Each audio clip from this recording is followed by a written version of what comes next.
Muy buenas tardes, queridos amigos. Bienvenidos a Sábados de Conferencia Fusenda.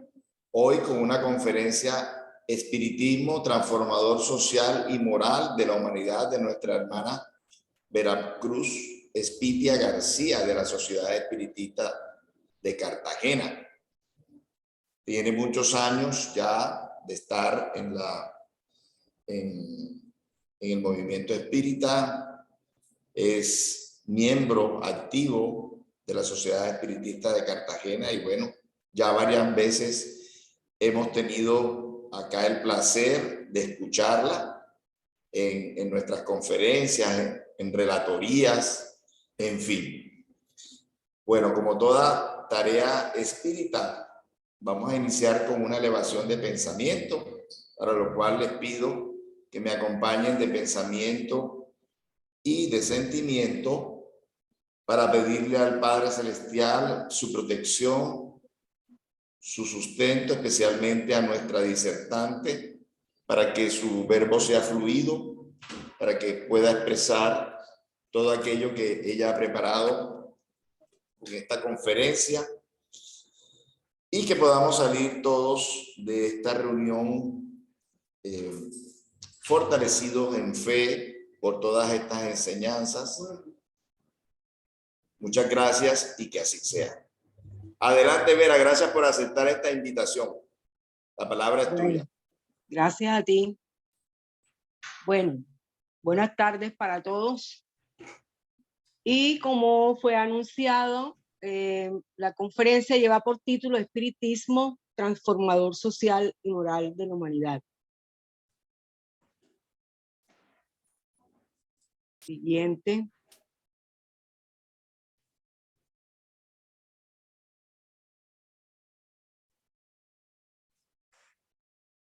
Bueno, el espiritismo es un reformador moral actuando a través de sus adeptos sobre la transformación del medio comunitario, aplicando los tres vértices del espiritismo que son la ciencia, la filosofía y la moral.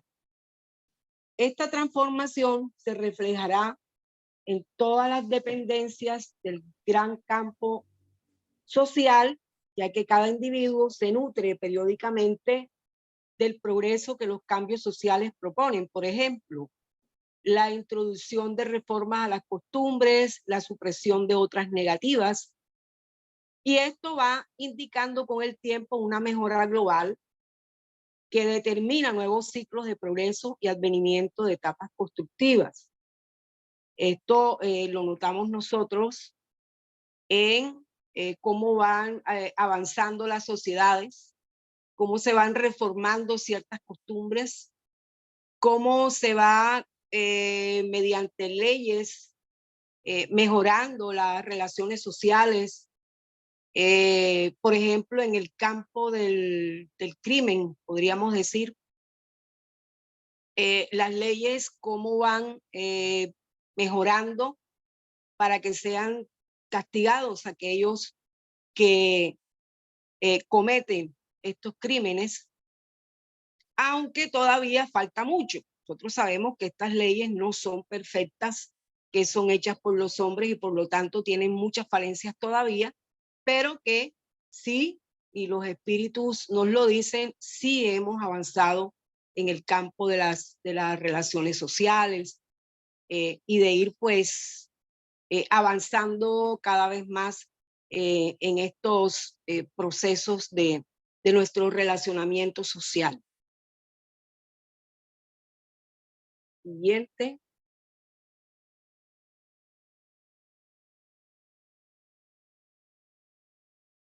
Entonces, ¿qué es la moral?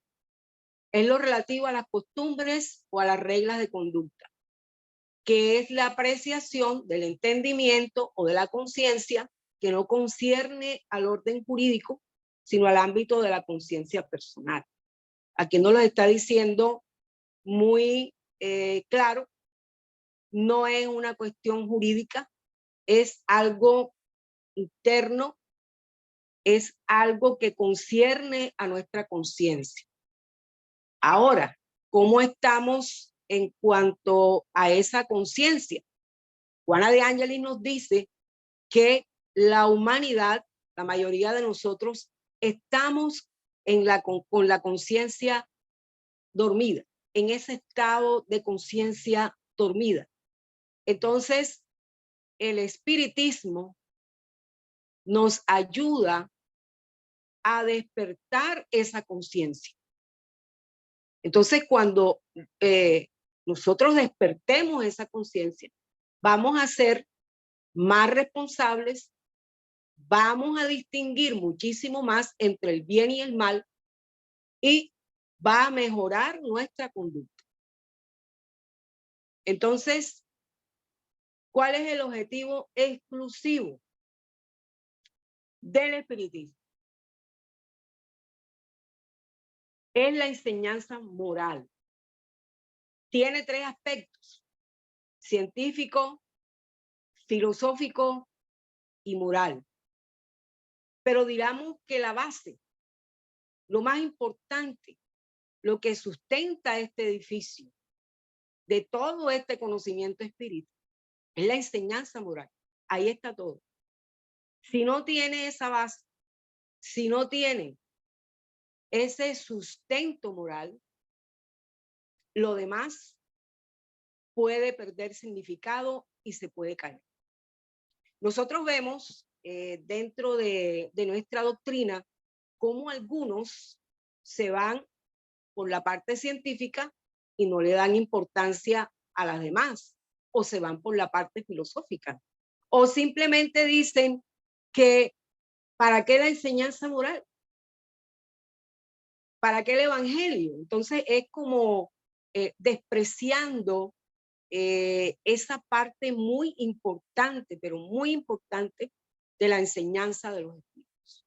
Entonces, la moral evangélica, pocos la conocen a fondo, nos dicen aquí los espíritus, no la comprenden, no saben deducir sus consecuencias. La razón es la dificultad en la lectura del evangelio, ininteligible por el lenguaje alegórico y misticismo intencional. El evangelio reúne artículos que pueden constituir un código de moral universal sin distinción de culto. Analicemos un poco esto. Acá nos dice que pocos conocen la moral evangélica, pocos la comprenden porque no saben deducir sus consecuencias. Tiene un lenguaje alegórico. Nosotros sabemos que Jesús hablaba en parábolas y esas parábolas han sido interpretadas de muchísimas formas. Cada forma de interpretarla tiene, digamos que una iglesia, tiene una creencia. Entonces, en el mundo entero, dentro del cristianismo y del estudio de la doctrina de Jesús, hay innumerables doctrinas, cada una entendiéndola de una forma diferente. Precisamente por eso, porque en ese lenguaje alegórico es muy difícil de entenderla. Digamos que en ese proceso de descubrir qué nos quiere decir. Por eso los espíritus nos dicen, es que debemos tener esa sensibilidad espiritual. Emmanuel nos dice en el libro El Consolador Prometido, que también el lenguaje no solamente del Evangelio, sino el lenguaje de la Biblia en general, tiene desde el primer libro hasta el último libro, es un lenguaje alegórico. Por eso es difícil de entender, ¿ya? Pero entonces, también nos dice Emmanuel que aunque el lenguaje de Jesús fue alegórico, aunque el lenguaje de Jesús fue, digamos que se dirigía a determinado público, recordemos que él no se dirigía a los sabios, a los entendidos, que él prefería dirigirse a estas personas del pueblo, Estas personas tenían ese sentimiento espiritual, esa sensibilidad espiritual más desarrollada, que era lo que a él le interesaba, que captaran el mensaje espiritual. Y ellos lo captaban porque tenían el corazón abierto, estaban cansados del maltrato de tantos pueblos, no solamente el romano, y querían, es decir, ellos tenían hambre de amor. Y Jesús se los dio. Entonces, el código moral del Evangelio es universal, sin distinción de culto. Entonces, el lenguaje universal, ¿cuál es? El lenguaje del amor, la ley del amor. Amaos los unos a los otros como yo os he amado o como vuestro Padre os ha amado. Eso es universal. Eso no tiene que ver con cultos. Todo el mundo puede entender el lenguaje del amor. Siguiente.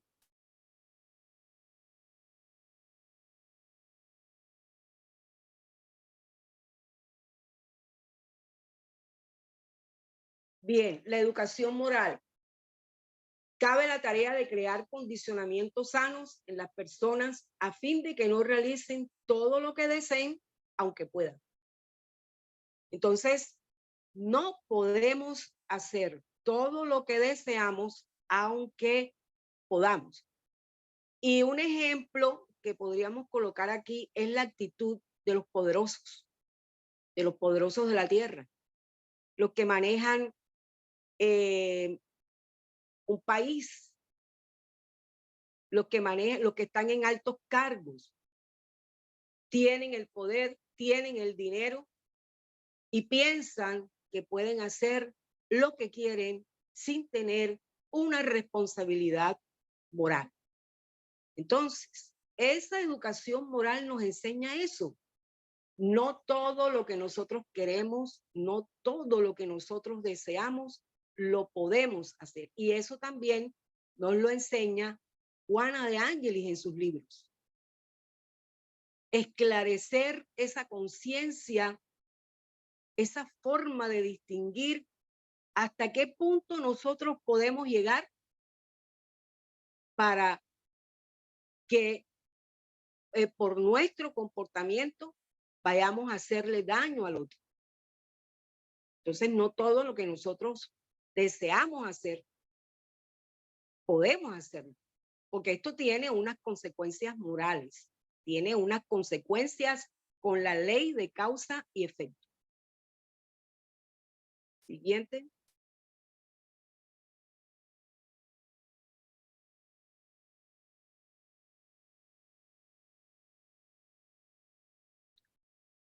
La doctrina de los espíritus viene a confirmar la moral del Evangelio de Jesús, viene a mostrar su utilidad práctica.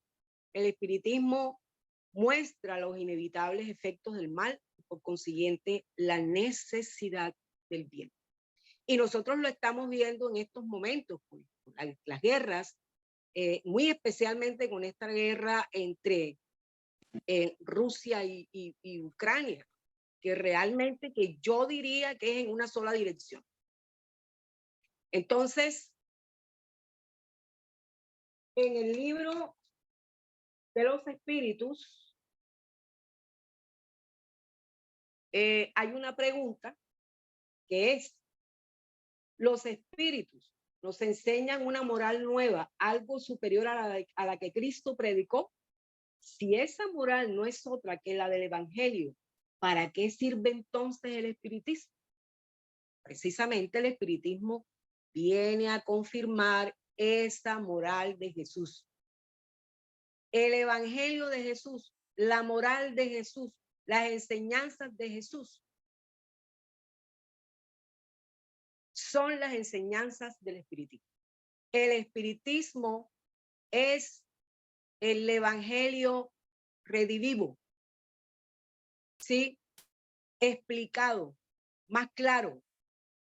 En el libro del espiritismo que nos enseña la moral, que es el Evangelio, por eso dice, según el espiritismo, porque nos está aclarando porque ya no es ese lenguaje figurado, alegórico, que no entendíamos. Ya es un lenguaje claro, profundo. Y ellos mismos nos dicen, no tenemos excusa para decir, yo no sabía, yo no comprendí, que es que ese es un lenguaje alegórico. Ese es un lenguaje figurativo. Entonces, puede significar esto o puede significar lo otro. No, acá con el esclarecimiento de los espíritus, eso queda absolutamente claro. Entonces, dice que el espiritismo muestra los inevitables efectos del mal.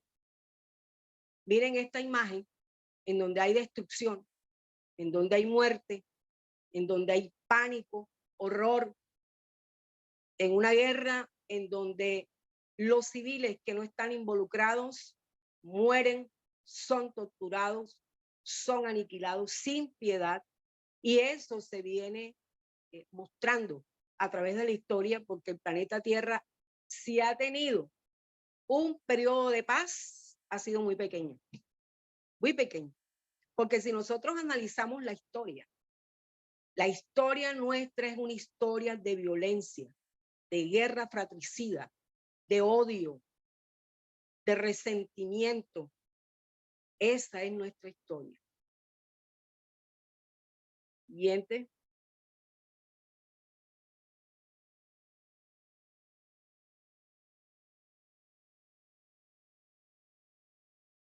Y nos dicen los espíritus, podremos conocer todas las ciencias, comprender todas las filosofías, conquistar todos los beneficios materiales en nuestra vida, adquirir todas las amistades, disfrutar de todo el reconocimiento humano, recibir los mayores homenajes de los correligionarios. Pero si no hemos realizado nuestra reforma íntima, muy poco o casi nada nos adelanta espiritualmente. Entonces, este es el momento, y nosotros y muchísimos temas se han tratado sobre esto, sobre la reforma íntima, charlas en todas partes, en todo el mundo, sobre la necesidad del cambio. Estamos enterados todos de ese cambio que va a tener el planeta Tierra, pero los espíritus también nos lo dicen muy claro. Es un cambio moral. Es la necesidad de esa reforma íntima. Y yo recomiendo mucho la lectura de los libros, la serie psicológica de Juana de Ángeles, porque Juana nos muestra cómo hacer esa interiorización, cómo mirarnos a nosotros mismos, cómo aceptarnos, cómo amarnos, cómo hacer, cuáles son los pasos. Entonces, es una serie de libros fantástica y que hay que leérselos para poder hacer ese viaje interior, ¿sí? Ese viaje a través de nosotros mismos, para reconocer nuestros errores, para enfrentarnos a ese espejo que nos refleja nuestra verdadera imagen. Y allí nos explican muchas situaciones de los conflictos personales, sociales, de las crisis actuales, de cómo enfrentar todo eso. Y la explicación de por qué la humanidad está como está, que somos nosotros los responsables de lo que está pasando en este momento en el planeta. También con los libros de Manuel Filomeno de Miranda, donde con estos 4 libros sobre el cambio de planeta nos informan muchísimas cosas de cómo los espíritus están trabajando, de cómo están ayudando para que ese cambio se dé. Pero el cambio, no vamos a esperar que el planeta esté bonito, lindo, porque nosotros vamos a venir a reencarnar a ese planeta sin haber hecho esta reforma. no tendríamos derecho a entrar a ese festín de bodas, porque ese periespíritu va a estar oscuro. Acordémonos de esa enseñanza que nos dio Jesús. Debemos vestirnos acorde a ese festín de bodas. Y eso lo logramos con nuestra reforma íntima. Siguiente. Entonces, mediante el espiritismo, la humanidad ha de entrar a una nueva fase, la del progreso moral, que es su inevitable secuela. ¿Cuál es la finalidad? ¿Cuál es el objetivo de nosotros? ¿A qué estamos llamados? Nosotros estamos llamados a la felicidad. Nosotros estamos llamados al progreso. Nosotros estamos llamados a la plenitud, como nos dice Juana. Y esa plenitud es la felicidad completa. Entonces, esa es la nueva fase. ¿Cuándo empezó esa nueva fase? Hace muchísimo tiempo.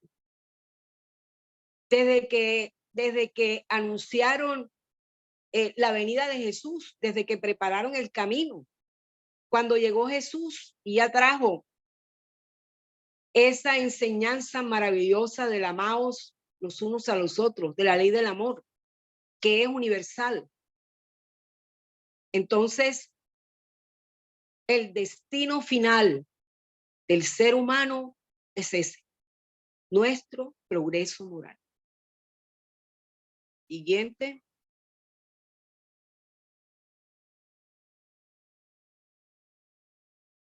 Entonces, aquí hay una pregunta muy interesante. ¿Cuál es el medio práctico más eficaz para mejorarse en la presente existencia, resistir las instigaciones del mal? La respuesta de los espíritus fue: conócete a ti mismo. Este conocimiento es la clave del mejoramiento individual.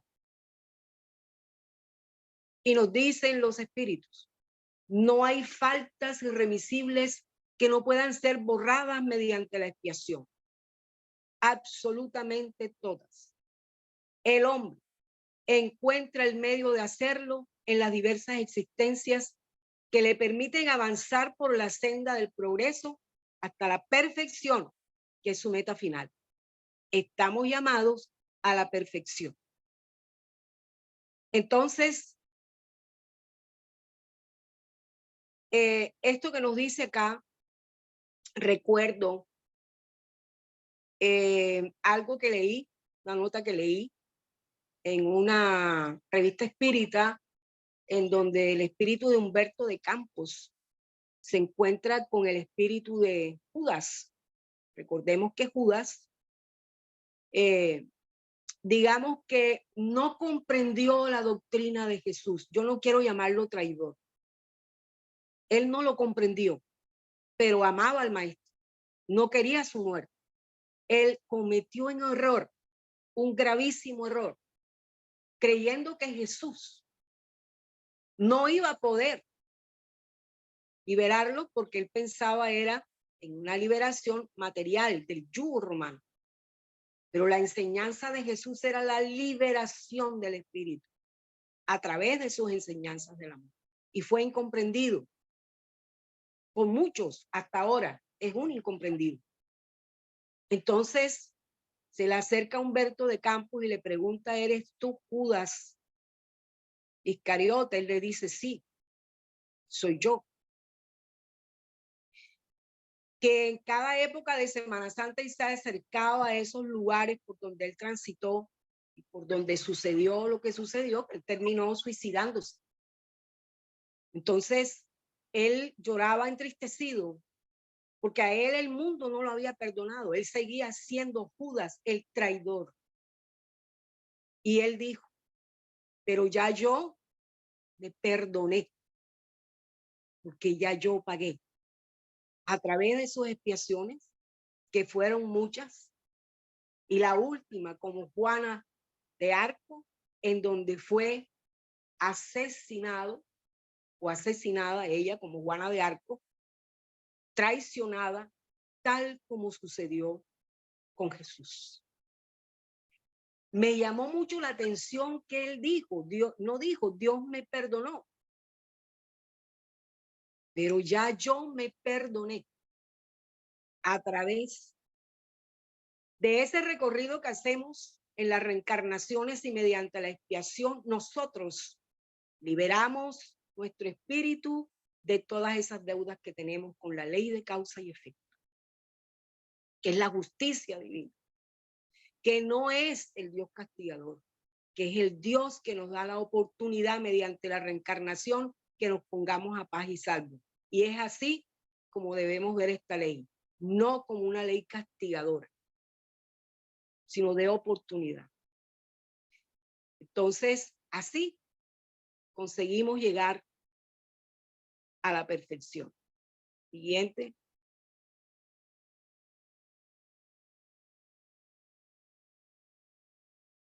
Entonces, ¿cuáles son los medios para realizar la reforma íntima? A través del autoanálisis y a través del autoanálisis en el campo afectivo. El autoanálisis es aquel que, llegada cada noche, recuerda todas sus acciones de la jornada y se pregunta qué ha hecho de bien o de mal, rogando a Dios y a su ángel de la guarda que lo iluminen. Adquirirá gran energía para perfeccionarse, porque Dios ha de asistirlo. Y el autoanálisis en el campo afectivo dice que toda la perfección reside, como ha dicho Cristo, en la práctica de la caridad absoluta. Pero los deberes de la caridad se extienden a todas las situaciones sociales, desde el hombre más pequeño hasta el más grande. El que viviera en soledad completa no tendría que ejercer la caridad. Encuentra ocasión de realizarla solo en contacto con sus semejantes, en las más penosas luchas. Quien se aísla de los demás se priva del más poderoso medio de perfeccionamiento.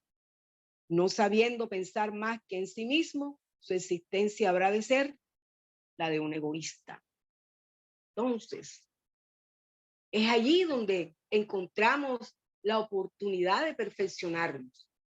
Es teniendo ese contacto con el otro, viviendo en sociedad, enfrentando los retos, los problemas de toda índole, económicos, afectivos, psicológicos. Entonces, es así como podemos avanzar. Siguiente. Entonces, el espiritismo como doctrina moral despierta en los individuos reflexiones y nuevos conceptos solidarios mediante su mensaje luminoso, advirtiéndole al hombre, sin necesidad de valerse del temor o del castigo, cuánto podríamos aportar a la transformación de humanidades como la nuestra, practicando las nobles enseñanzas derivadas de su código de sabiduría. Entonces, no es diciéndole al hombre, te vas para el infierno si te portas mal, te vas para el cielo si te portas bien. Ya nos explica el espiritismo que esos son estados del alma, estados interiores. Cargamos con el infierno o con el cielo en nosotros mismos.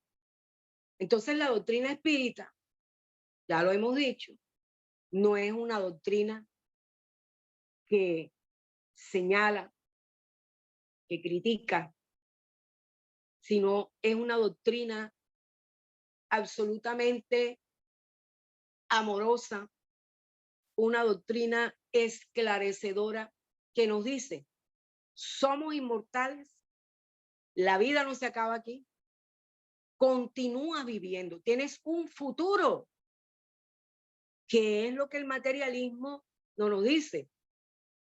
La vida se acaba, te mueres, vas al cementerio y dejan tu cuerpo y ahí acabó todo. Entonces, es una doctrina esperanzadora. Porque ¿qué sería de nosotros? ¿Qué objeto, qué objetivo tendría nuestra vida si todo se acabara en una sola existencia? Entonces vamos a vivir, vamos a gozar, vamos a hacer lo que nos da la gana y no lo que podemos, como nos enseñan los espíritus. Lo que debemos, aunque podamos, lo que debemos hacer. Entonces, no hay ese temor ya, infundido que muchas veces lleva a las doctrinas y a las creencias a convertirse en fanáticas. Y el fanatismo en una creencia, en una religión, puede ser mortal. Y nosotros ya lo hemos visto en muchos casos que se han presentado en el mundo y que han sido mostrados también por la prensa, por el cine, en la televisión, ahora con tanto medio en donde nosotros podemos saber qué es lo que está pasando en el mundo. Siguiente.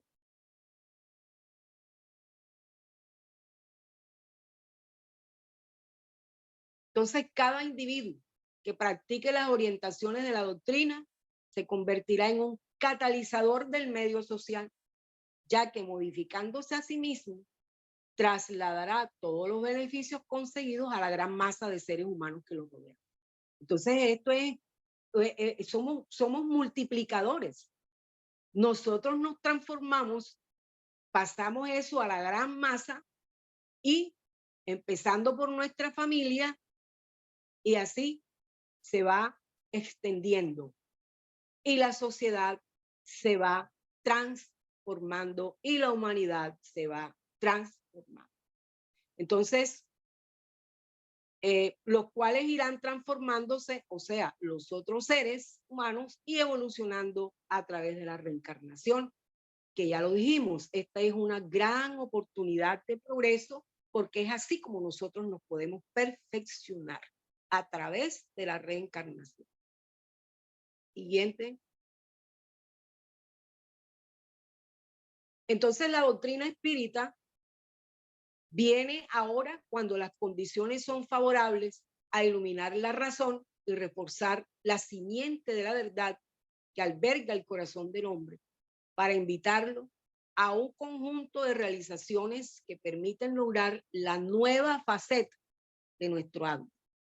¿Sí? Todo este proceso de transformación que estamos viviendo. Y para ello ofrece sus enseñanzas y esclarecimientos, respondiéndole a sus dudas con argumentos sólidos y demostrables que derriban barreras de incertidumbre y rebeldía. Esta doctrina es tan clara que ya no queda duda, que ya digamos que no tenemos esa excusa como para decir, yo no creo, yo soy ateo, que es que a mí me han enseñado un Dios castigador y yo no creo que si Dios es bueno, sea indiferente y sea castigador.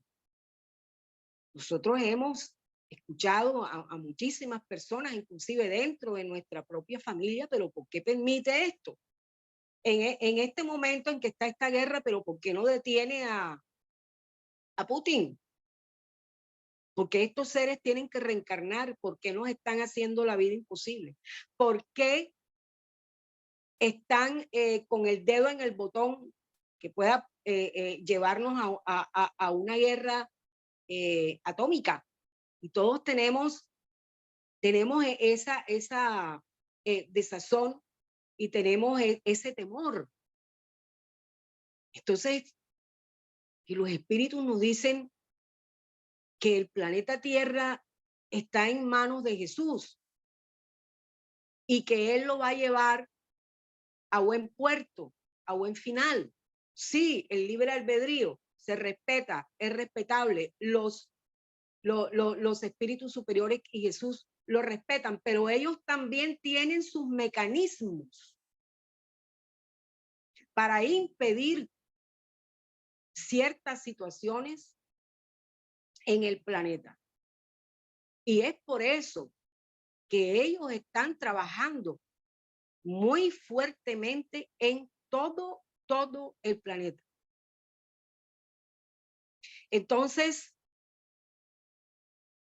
los espíritas no debemos tener duda, no debemos estar sin fe, porque nosotros sabemos que somos inmortales, que hay un plano espiritual que nos está esperando si desencarnamos por X o Y motivo.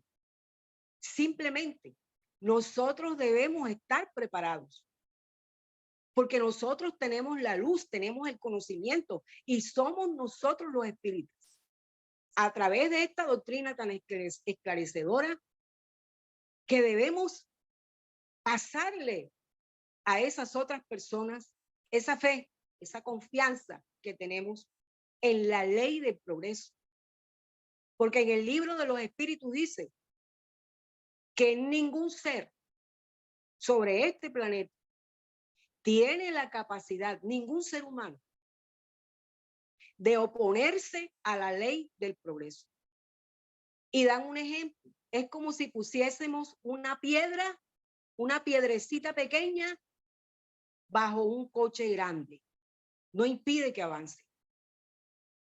Entonces, estamos en esa situación en que la doctrina espírita encuentra las condiciones, dice, las condiciones son favorables. ¿Por qué? Porque ya la razón es más clara. Ya nosotros entendemos muchas cosas. No era como en la época ya del oscurantismo, de la época medieval, en donde había tanta ignorancia. Ya no. Ya el hombre tiene más luz en su mente, más esclarecimiento. Digamos que ya no tragamos entero. Se hacen preguntas a las doctrinas y a las religiones que hasta ahora siguen diciendo lo mismo con sus dogmas y no cambian.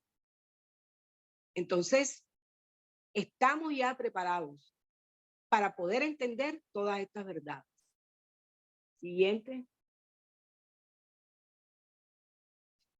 Entonces, el conocimiento de la ley de reencarnación va llevando al hombre al entendimiento de su posición en la tierra y la comprensión de tantos interrogantes que lo afligían y la seguridad de la misericordia de Dios, lo que decíamos. Esa seguridad de que Dios es misericordioso, de que no es un Dios castigador, así como el conocimiento de la inmortalidad, la vida en nuevos planos de conciencia. Todo ello abre sus espíritus a la esperanza y despliega su fe con absoluta confianza en que no vino a sufrir o recibir castigos, sino que cumple una misión dentro de los planes de la creación, de los cuales es partícipe. No somos seres aparte, somos partícipes de todo el proceso evolutivo, co-creadores, porque así Dios lo quiere. Siguiente.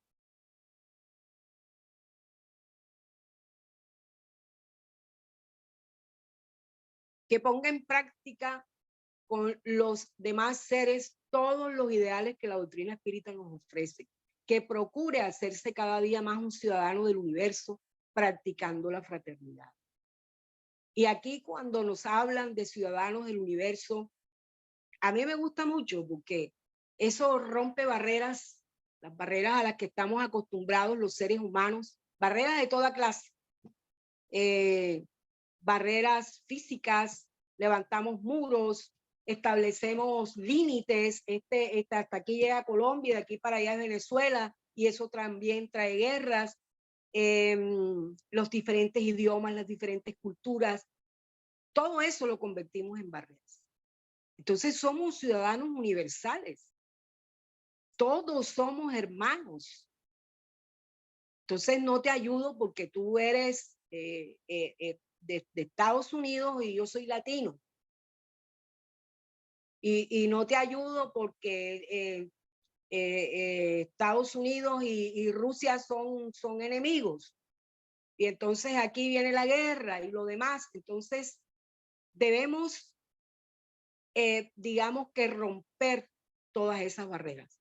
El espíritu inmortal es lo que importa. Recuerdo mucho también en la película Nuestro Hogar, cuando André Luis va a visitar a su familia, encuentra que su esposa tiene, su ex esposa, pues ya es viuda, tiene otro esposo. Entonces él al principio se pone celoso, lo entristece, pero al final él está enfermo, lo ayuda y se recupera. Él al día siguiente, pues, él le dice a su esposa, no, aquí estuvo alguien diciéndome que tomara de esta agua que me iba a sentir mejor. Y tomó de esa medicina y amaneció muchísimo mejor. Cuando André Luis regresa a Nuestro Hogar, lo reciben varios espíritus y lo felicitan. Y entonces le dicen, ahora tú eres ciudadano del universo, porque debemos ser solidarios entre todos, así como en estos momentos espíritus de otros mundos son solidarios con nosotros, porque la fraternidad y la solidaridad también se da entre mundos. Y la última,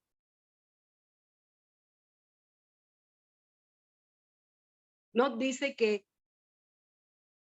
visualicemos con serenidad que no solo venimos a la vida para una parte individual, sino para trabajar por la ascensión del mundo, donde realizamos nuestras experiencias, ya que nosotros también somos responsables de la obra del Creador por la evolución social y moral del mundo, llevándolo a un plano de progreso en la vasta escala de los innumerables sistemas y orbes planetarios.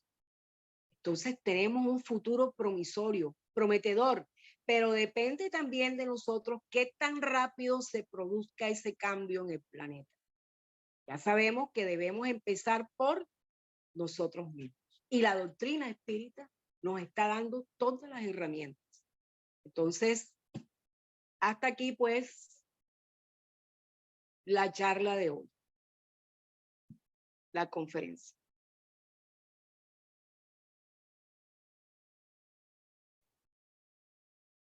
Gracias, Vera, Bueno, por esta maravillosa reflexión sobre el poder que tiene la doctrina espírita para transformar.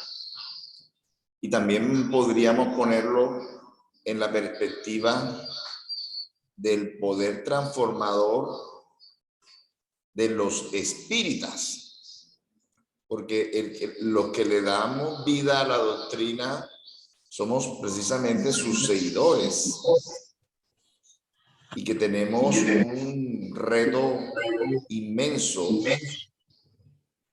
reto grandísimo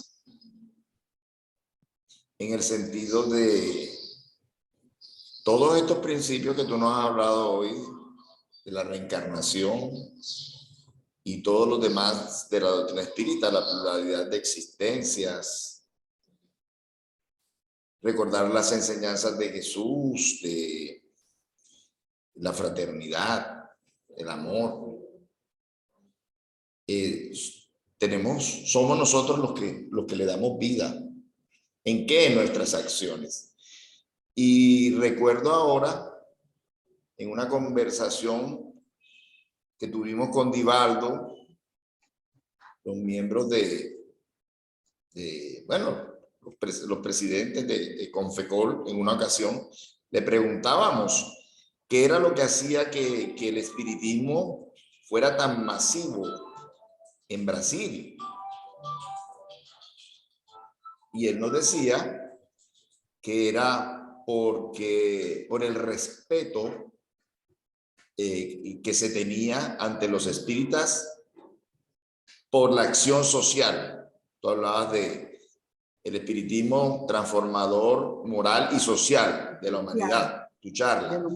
Entonces, y él decía, Divaldo decía que lo que los espíritas en Brasil hacían en cuanto a la labor social a la comunidad en general, sean espíritas o no sean espíritas, era equivalente a lo que el gobierno de Brasil hacía. Es decir, los espíritas en Brasil replicaban la inversión social de un gobierno de 200 millones de habitantes. Entonces, eso es una realización enorme, grandísima. Por lo tanto, ellos están haciendo su parte en Brasil. Toca que los colombianos hagamos nuestra parte aquí en Colombia. ¿Sí? Así es. Ellos están transformando moral y socialmente Brasil. Falta que nosotros hagamos lo propio en nuestro territorio, ¿cierto? Así es. Y fijémonos que Brasil tiene una extensión grandísima, es el país más grande de Sudamérica. Entonces te puedes imaginar la cantidad de personas que hay en Brasil. Y los espíritus también nos dicen en estos libros de Manuel Filomeno de Miranda, de todo este trabajo, este esfuerzo que está haciendo el plano espiritual en este cambio planetario, que están trabajando mucho para, digamos, contener un poco lo que es la corrupción, porque hay mucha corrupción en los gobiernos y esto, pues a veces no es que no hay dinero, que no están los recursos están, lo que pasa es que son desviados. Fíjate cómo estos niños allá en La Guajira mueren de hambre y los recursos están allí, solo que la corrupción los desvía, no los hace llegar, no cumplen el cometido. Entonces, eso es algo que se da a nivel mundial. Claro que hay países en donde la corrupción es más grande. Esto no permite que avancemos de una forma más rápida. Y en estos libros, y me llamó mucho la atención, que decían que están combatiendo eso. Sobre todo en estos dirigentes que los espíritus llaman, bueno, los que son malos dirigentes, los sicarios de la humanidad. Inclusive nos dicen, ellos no vivirán mucho, y ya sabemos que no regresan al planeta. Todo aquel que esté obstaculizando el progreso en estos momentos, no regresa. Muy bien, Vera. Bueno, los aquí presentes en la sede de Fusenda de Barranquilla y los que están virtualmente también pueden hacerle una pregunta a Vera. ¿Quién se anima? Para mí todo está claro. Para Jenny, todo está claro acá en Barranquilla. Jenny te manda saludos. Vera. Gracias. Jenny, recuérdame la apellido. Rodríguez. Jenny Rodríguez te manda saludos, Vera. Acá Gracias, en Barranquilla, asistiendo presencialmente. Muy bien. Qué bueno, qué bueno. Oye, Abel, te hago una pregunta. ¿Cuánto demoró la exposición? Porque veo que son las 6:27. Como 40. Como 40 como 50. 50 minutos. Ok. Sé que. Muchas gracias. Bueno. Te pediríamos entonces que nos hagas la oración de cierre, Vera, por favor. Bueno, entonces